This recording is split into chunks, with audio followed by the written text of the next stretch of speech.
အားလုံးပဲမင်္ဂလာပါခင်ဗျာ UK Match Day ရဲ့ Facebook နဲ့ YouTube Channel တွေကနေကြိုဆိုပါရစေဒီကနေ့ရဲ့နောက်ဆုံးရအားကစားသတင်းတွေကိုကြည့်ရမယ်ဆိုရင်တော့ Italy Serie A ပွဲစဉ်တွေကိုတော့ဇွန်လ20ရက်နေ့မှာစတင်ကျင်းပမှာဖြစ်ပြီး Torino နဲ့ဘားမားရဲ့ပွဲနဲ့စတင်ဖွင့်လှစ်မယ်လို့ဆိုပါတယ် Italy ဘောလုံးဖွဲ့ချုပ် FIGC ကတော့ပြန်ကစားမဲ့ပွဲစဉ်တွေရဲ့နေ့ရက်နဲ့အချိန်တွေကိုထုတ်ပြန်ခဲ့ပြီးနောက်ပွဲစဉ်35အထိအတည်ပြုခဲ့ပြီးဖြစ်ပါတယ် Torino နဲ့ဘားမားရဲ့ပွဲစဉ်တွေကိုတော့ဇွန်လ20ရက်နေ့မြန်မာစံတော်ချိန်ည7:00နာရီမှာကမ်းမှာဖြစ်ပြီး Verona နဲ့ခါကလီယာဂီရဲ့ပွဲကိုတော့နနက်2:15မှာကမ်းပါလဲဖြစ်ပါတယ်ဇွန်လ21ရက်နေ့ည7:00နာရီမှာတော့အတ္တလန်တာနဲ့ဆွာဆိုလိုနနက်2:15မှာတော့အင်တာမီလန်နဲ့ဆမ်ဒိုရီယာတို့ရဲ့ပွဲစဉ်လဲကမ်းပါလဲဖြစ်ပါတယ်စီးရီးရဲ့ပွဲစဉ်35အထိပွဲစဉ်တွေအားလုံးကိုတော့ဇူလိုင်23ရက်နေ့ထိနေ့စဉ်ကျင်းပသွားမှာဖြစ်ပြီးပွဲမရှိတဲ့ရက်က9ရက်သာရှိမှာဖြစ်ပါတယ်လက်ကျန်နောက်ဆုံးပွဲစဉ်တွေကိုတော့အီတလီဘောလုံးဖွဲ့ချုပ် FIGC ကထပ်မံကြေညာသွားမယ်လို့ဆိုပါတယ်ဘာစီလိုနာအသင်းမှာအလွတ်ပြောင်းရွှေ့ခွင့်ရရှိမဲ့မက်ဆီရဲ့သဘောတူညီမှုစာချုပ်တက်တန်းကတော့အဆုံးသတ်သွားခဲ့ပြီဖြစ်ပါတယ်။ဘာစီလိုနာဟာ2019ခုနှစ်မှာတော့မက်ဆီကို4နှစ်တက်တန်းတို့ချုပ်ဆိုခဲ့စဉ်ကစားမအနေနဲ့ဆန္ဒရှိပါကနွေရာသီအပြောင်းရွှေ့ဈေးကွက်တိုင်းမှာအလွတ်ပြောင်းရွှေ့ခြင်းနဲ့ထွက်ခွာခွင့်ရှိမယ်ဆိုတဲ့သဘောတူညီမှုတစ်ခုကိုထည့်သွင်းခဲ့တာပါ။ဒါပေမဲ့အဲ့ဒီသဘောတူညီမှုက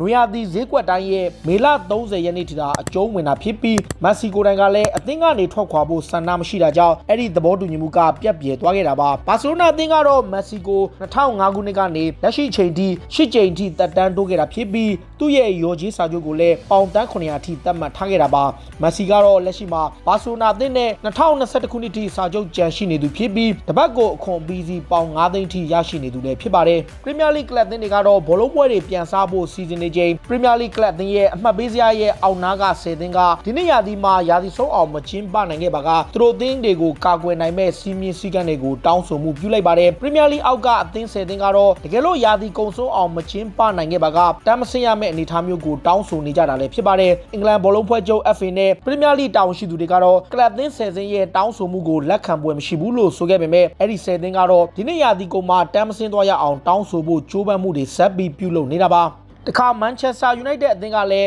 းခါသီးတဲ့မြို့ကန်ပြိုင်ဘက်မန်ချက်စတာစီးတီးရဲ့အင်္ဂလန်တောင်မန်ကစားမှာRaheem Sterling ကိုပြစ်မှတ်ထားနေတယ်လို့ဆိုပါတယ်ဗြိတိန်ထုတ် Independent သတင်းစာရဲ့ဖော်ပြချက်အရ United ဟာ Sterling ရဲ့အခြေအနေကိုစောင့်ကြည့်နေပြီး Manchester City ဘက်ကဥရောပပြိုင်ပွဲဝင်ခွင့်2နှစ်ထိပိတ်ပင်ခဲ့ပါကသူ့ကိုခေါ်ယူဖို့ကြိုးပမ်းနေတာပါ Independent သတင်းစာရဲ့သတင်းတောက် Miguel Delaney ရဲ့ဖော်ပြချက်မှာတော့ United ဟာနွေရာသီမှာအဓိကပြစ်မှတ်ထားနေတဲ့ကစားသမားတွေက Jadon Sancho, Jack Grealish, Upamecano နဲ့ Koulibaly တို့ကစားသမားတွေဖြစ်ကြပြီး Raul Jimenez နဲ့ Sterling တို့က Manchester United ကအရန်အပြည့်ခေါ်ယူဖို့သတ်မှတ်ထားတဲ့ကစားသမားတွေလို့ဆိုခဲ့တာပါ United အနေနဲ့ Sterling ကိုခေါ်ယူပါကသူ့ရဲ့တန်ကြေးကအနည်းဆုံးပေါင်တန်း150ထိတန်ကြေးရှိသူဖြစ်ပြီးလောက်ခလာစာကလည်းပေါင်4သိန်းကျော်ထိပေးရပွဲရှိနေတာပါ United ဟာပြီးခဲ့တဲ့ရက်ပိုင်းတွင်မှာတော့ Nigeria တိုက်စစ်မှု Igalo ကို6လသက်တမ်းတိုးနိုင်ခဲ့ပြီးနောက်သူ့အတွက်ကုန်ကျစရိတ်ကပေါင် 10.5 သန်းထိရှိခဲ့ပါတယ်အသက်30အရွယ်ရှိတဲ့ Igalo ဟာပြီးခဲ့တဲ့ဆောင်းရာသီကမှ Manchester United ကိုရောက်လာခဲ့တာဖြစ်ပြီးခြေစွမ်းပြကစားနိုင်ခဲ့တာကြောင့်တရုတ် Super League ကလပ်ကနေဆွန့်ခွာပြီး United မှာအငှားဆက်ကစားဖို့လိုရှိနေတာပါ Manchester United ဘက်က Igalo ကို6လအငှားအတွက်ပေါင် 10.5 သန်းသုံးခဲ့ရပြီး6သန်းကိုတော့တရုတ် Super League ကလပ်ရှန်ဟိုင်းရှန်ဝါကိုပေးခဲ့ရတာဖြစ်ပြီးကျန်ငွေကိုတော့ကစားသမားရဲ့တပတ်လောက်ခပေါင် 3,300 လစာကိုပေးချေရတာလည်းဖြစ်ပါတယ်တခါအာဆနယ်အသင်းကလည်းဝါရင်နောက်ခံလူဒါဗစ်လူးစ်ကိုတက်တန်းတိုးဖို့ကမ်းလှမ်းမှုတစ်ခုပြုလုပ်လာပြီဖြစ်ပါတယ်33နှစ်အရွယ်ရှိတဲ့ဒါဗစ်လူးစ်ကတော့ဒီနေ့ရာသီကုန်မှာစာချုပ်တက်တန်းကုန်ဆုံးတော့မှာဖြစ်လို့သင်းဘက်ကတစ်နှစ်တက်တန်းတိုးစာချုပ်မျိုးကမ်းလှမ်းမှုပြုခဲ့တာပါဗြိတိန်ထုတ် Daily Mirror သတင်းစာရဲ့ဖော်ပြချက်အရအာဆနယ်ဘက်ကတော့ဒါဗစ်လူးစ်ကိုတစ်နှစ်တက်တန်းတိုးဖို့ကမ်းလှမ်းထားကြောင်းနဲ့တပတ်ပေါင် 3,300 ရှိတဲ့သူ့ရဲ့လောက်ခလစာငွေကိုတော့ရှော့ပြီးကမ်းလှမ်းခဲ့တယ်လို့ဆိုပါတယ် Chelsea သင်းကတော့တိုက်စစ်မှုတူကိုအသေးအတန်ရှာဖွေနေချိန် Leipzig ရဲ့တိုက်စစ်မှုTimo Werner ကိုခေါ်ယူဖို့စတင်ကမ်းလှမ်းမှုပြုလုပ်လာခဲ့ပြီဖြစ်ပါတယ် ESPN သတင်းဌာနရဲ့ဖော်ပြချက်အရရော်ဂျေစာချုပ်ပေါင်52သန်းရှိတဲ့ Timo Werner ကိုတော့အင်တာမီလန်ကခေါ်ယူဖို့ကြိုးပမ်းနေပြီးကစားမနဲ့ဆွေးနွေးမှုပြုလုပ်နေတယ်လို့ဆိုခဲ့ပေမဲ့လမ်ပတ်ကတော့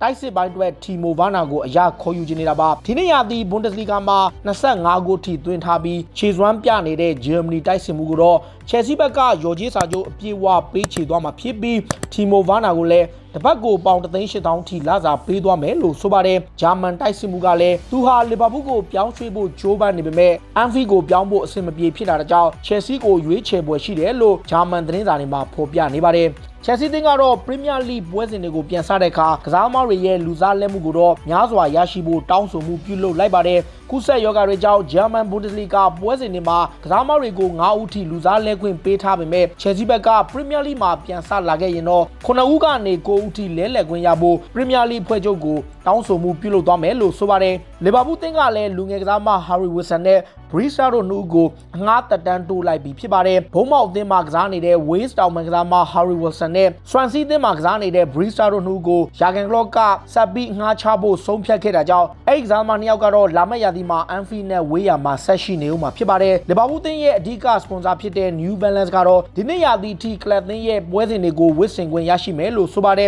။ New Balance နဲ့ Liverpool တို့ရဲ့ချုပ်ဆိုမှုစာချုပ်အရ2020ခုနှစ်ဇွန်လကုန်ထိသက်တမ်းရှိပေမဲ့လက်ရှိချိန်အရကူးစက်ရောဂါတွေကြောင့်ရာသီကုန်ဆုံးဖို့မဖြစ်နိုင်တဲ့အနေအထားကြောင့် Liverpool ဘက်ကဆွေးနွေးမှုပြုလုပ်ခဲ့ပြီးနောက်ဆုံးမှာသဘောတူညီမှုရခဲ့တာပါ။ဒါကြောင့် Liverpool အသင်းက New Balance စပွန်ဆာနဲ့ဒီနှစ်ရာသီမှာ Premier League ဆုဖလားကိုကင်မြောက်ခွင့်ရရှိမှာဖြစ်ပါတယ်။ Liverpool ကတော့ဒီနှစ်ရာသီကုန်ဆုံးမှာကအမေရိကန်ရဲ့နာမည်ကျော် Nike နဲ့လက်တွဲမှာဖြစ်ပြီးစံချိန်တင်စပွန်ဆာကြေးလည်းရရှိမှာလည်းဖြစ်ပါတယ်။တခါအက်တလက်တီကိုမက်ဒရစ်ရဲ့ကွင်းလေကစားမဆာဦးကတော့သူ့ရဲ့ကလပ်သင်းသစ်ကိုမကြားမိချင်ကြတော့မယ်လို့ဆိုခဲ့တာကြောင့်ပရီးမီယာလိကလပ်သင်းတွေအများစုကသူ့ကိုခေါ်ယူဖို့ကြိုးပမ်းမှုတွေပြုလုပ်နေကြပါတယ်။လက်ရှိမှာတော့မန်ချက်စတာကလပ်တွေနဲ့လန်ဒန်ကချယ်ဆီသင်းတွေကဆာဦးကိုခေါ်ယူဖို့ကြိုးပမ်းနေကြတာဖြစ်ပြီးမန်ချက်စတာစီးတီးကတော့ရေပန်းစားဆုံးဖြစ်နေတာပါ။နာမည်ကျော်ဗြိတိန်ဘူကီတွေရဲ့ဖော်ပြချက်အရစီးတီးကဆာဦးကိုခေါ်ယူဖို့ရေပန်းစားဆုံးဖြစ်နေပြီး2-4နဲ့ထိပ်ဆုံးမှာရှိနေတယ်လို့ဆိုပါတယ်။သူ့ရဲ့နောက်မှာတော့မန်ချက်စတာယူနိုက်တက်က9-4နဲ့ဒုတိယမှာရှိပြီးချယ်ဆီကတော့12-4နဲ့တတိယနေရာမှာရေပန်းစားနေတာပါမန်ချက်စတာစီးတီးကတော့စပိန်ကွင်းလယ်ကစားသမားကိုတရားဝင်ကမ်းလှမ်းထားမှုမျိုးမရှိပေမဲ့ကစားသမားကဆိုရှာထက်ဖက်ဂွာဒီယိုလာရဲ့လက်အောက်မှာကစားကျင်တယ်လို့ဆိုထားတာကြောင့်ဒီပြောင်းရွှေ့ကမန်စီးတီးကိုပြောင်းရွှေ့ပွဲရှိတယ်လို့ဆိုပါတယ်တခါရှော့ကာအသင်းကလည်းဘာဆိုနာကနေခေါ်ထားတဲ့စပိန်နောက်ခံလူထိုဒီဘိုကိုပြန်ပို့တော့မယ်လို့ဆိုပါတယ်အသက်20အရွယ်သားရှိသေးတဲ့လူငယ်နောက်ခံလူဟာဒီနေ့ရာသီဘွန်ဒက်လီဂါမှာတော့10ပွဲထိကစားနိုင်ခဲ့ပြီးမှရှော့ကာအသင်းကအပိသက်ခေါ်ယူမှုကိုပြုလုပ်မှာမဟုတ်တာကြောင့်လာမယ့်ရာသီမှာဘာဆိုနာကိုပြန်ရတော့မှာပါစပိန်နောက်ခံလူကိုတော့ပရီးမီယာလိကအေဗာတန်အသင်းကပေါင်တန်း30လောက်နဲ့ခေါ်ယူဖို့ကြိုးပမ်းနေတာလည်းဖြစ်ပါတယ်ထော်တနမ်ဟော့စပါအသင်းကလည်း Rams ကတိုက်စစ်မှု9ကိုခေါ်ယူဖို့ကြိုးပမ်းနေတယ်လို့ပြည်သစ်နာမည်ကြီးလက်ခိသတင်းစာမှာတော့ဖော်ပြထားပါတယ်ထော်တနမ်ရဲ့အဓိကတိုက်စစ်မှု Hurricane ရဲ့အရန်အဖြစ်အစားထိုးဖို့စီနီဂေါတိုက်စစ်မှုကိုလိုရှိနေတာဖြစ်ပြီးအဲ့ဒီကစားသမားကတော့2016-19ရာသီတုန်းကဝက်ဖို့ကိုအငှားနဲ့လာရောက်ကစားခဲ့ဘူးသူလည်းဖြစ်ပါတယ်စပါရဲ့နီးပြဟောင်းမိုရီစီယိုပိုချီတီနိုကလာမယ့်ရာသီသူကင်တွယ်မဲ့အသင်းကစူဖလားတွေကိုချင်းချောက်နိုင်တဲ့အသင်းဖြစ်မယ်လို့ထုတ်ဖော်ဝန်ခံလိုက်ပါတယ်ပိုချီတီနိုဟာနီးပြလောက10နှစ်တာအတွင်းကလပ်အသင်းတွေကိုကင်တွယ်ခဲ့ပေမဲ့စူဖလားတစ်ခုမှရရှိခဲ့တာမဟုတ်တာကြောင့်ဒီတစ်ချိန်မှာစူဖလားရရှိနိုင်မဲ့အသင်းကိုရွေးချယ်ဖို့ပြင်ဆင်ထားတယ်လို့ဆိုတာပါလက်ရှိမှာတော့